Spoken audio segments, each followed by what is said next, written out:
नमस्कार YouTube family, स्वागत आहे तुमचं माझ्या चॅनलमध्ये. माझ्या चॅनलला सबस्क्राईब केलं नसेल तर नक्की करा. हा व्हिडिओ खूप इंटरेस्टिंग आहे.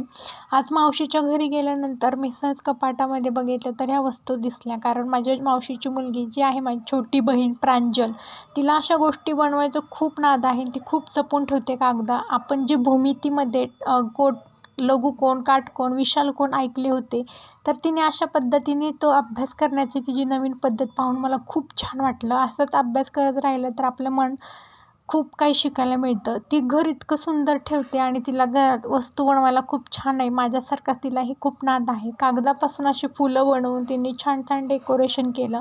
मला ते राहावं झालं, म्हणून मी तुमच्यासोबत तो व्हिडिओ शेअर करावा म्हटलं आणि मी व्हिडिओ केला. इतकं छान बनवलं आहे की यापासून ती घर डेकोरेशन करते आणि झुंबर वगैरे बनवत असते. सगळ्या कागदांचा वापर करते, म्हणून सगळ्यांनी तिच्याकडनं हा गुण घेतला पाहिजे असं मला वाटतं.